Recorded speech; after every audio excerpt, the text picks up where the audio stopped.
Hello दोस्तों, कैसे हो आप सभी। आज मैं आपके लिए कहानी लेकर आई हूँ लाडली बहू। साल भर पहले मंजू इस मोहल्ले में रहने के लिए आई थी। मंजू के परिवार में उसके पति पंकज, बेटा विजय, बहू रेखा और एक बिटिया जो कि शादीशुदा थी। रुचि उसका ससुराल दूर था, इसलिए उसका कभी कभी आना होता था। मंजू जी का स्वभाव बहुत अच्छा था, इसलिए जल्दी ही अड़ोस पड़ोस में बोलचाल कर ली थी।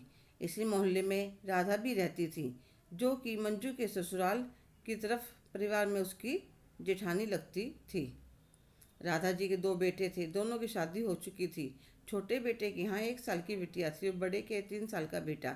राधा जी हर रोज अपने पोते अंशु को प्ले स्कूल में छोड़ने के लिए आती थी, तो मंजू जी के घर पर मिलने के लिए आ जाती थी। पहले मंजू और उनकी बहू रेखा की आपस में बहुत बनती थी, पर कुछ दिनों से मंजू जी का स्वभाव बदल रहा था, इसलिए रेखा भी चुपचाप अपने काम में लगी रहती थी।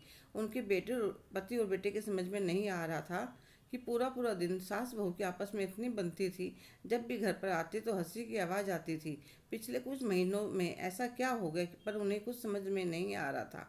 एक दिन राधा जी अपने पुत्र को छोड़ने के लिए स्कूल में आई तो मंजू के घर पर आ गई। उस दिन पंकज की तबीयत ठीक नहीं थी, वह अंदर कमरे में आराम कर रहा था और मंजू बाहर आंगन में बैठी थी।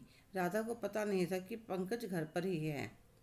मंजू मटर छील रही थी। अरे मंजू, आज क्या लेकर बैठ गई। आज हो भाभी जी, कुछ नहीं, थोड़े मटर छील रही हूँ। दोपहर को आलू मटर की सब्जी बनाने की कह रही थी बहू। मंजू, मैं तुम्हें कितनी बार समझाया है, अब तुम्हें घर का काम करने की कोई ज़रूरत नहीं है। अरे बहू किस लिए लेकर आते हैं, हमें भी तो पूरी उम्र हो गई काम करते करते। क्या करूँ भाभी जी, सामने रख गई, बोली इतने में कपड़े धोकर आती हूँ, आप मटर निकाल दीजिए। अरे तुम तो बहुत सीधी हो मंजू, मेरी बहू मुझे से कुछ काम करवा कर तो देखिए। तो पंकज के कुछ कुछ समझ में आने लगता है, क्योंकि वह रातों को अच्छी तरह जानता था। उसे पता था उन्हें दूसरे घर में लड़ाई करवाने में, फूट डालने में बहुत मजा आता था। उन्होंने मंजू को आवाज़ लगाई, कहने लगे, कौन आया था मंजू। राधा भाभी आई थी, वह अपने पोते को प्ले स्कूल में छोड़ने आती है ना। और क्या कह रही थी भाभी, क्या कह रही थी राधा भाभी। अरे वह तो बहुत होशियार है, मुझे भी समझाती रहती, दुनियादारी की बातें कह रही थी। बहू को ज़्यादा सिर पर चढ़ाने की जरूरत नहीं है, तुम्हारी बहू तो बहुत होशियार है, जिसे सास से भी काम करवाना आता है। मेरी बहू मुझसे करवा कर देखे, सीधा कर दूँ उन्हें।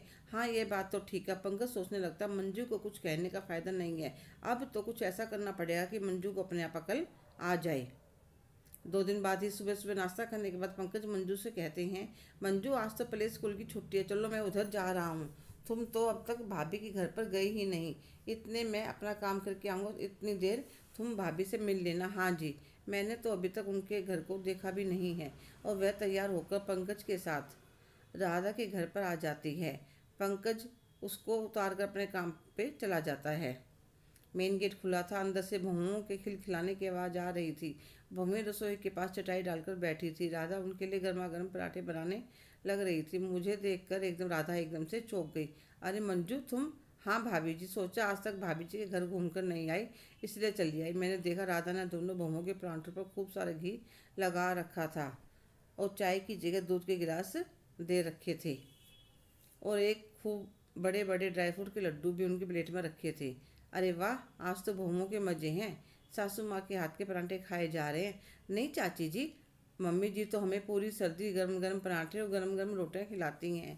कहती हैं जब सब गर्म गर्म खाते हैं फिर तुम क्यों ठंडी खाओगी। दोनों बहू नाश्ता करके उठ जाते हो, फिर अपने मेरे लिए चाय नाश्ता बना लाती हैं। उसके बाद छोटी बहू रसोई से बैठने में लग जाती है और बड़ी कपड़े धोने लगती है। इतने में छोटी बहू की बेटी उठ जाती है तो राधा उससे कहती है, जा बहू, बिटिया को संभाल ले, बर्तन मैं मांज लूँगी। मंजू चुपचाप सब देख रही थी, सोच रही थी अपना घर कितने प्यार से बसा रखा और दूसरों के घर में लड़ाई करवाती फिरती है, और हमारी जैसी होते इनकी बातों में आकर अपनी बहू के साथ बुरा व्यवहार करती हैं। कुछ देर बाद पंकज आ जाता है तो मंजू अपने घर वापस आ जाती है और उसे अपनी गलती का एहसास हो जाता है। वह फिर से अपनी बहू के साथ सारे काम करवाने लगती है।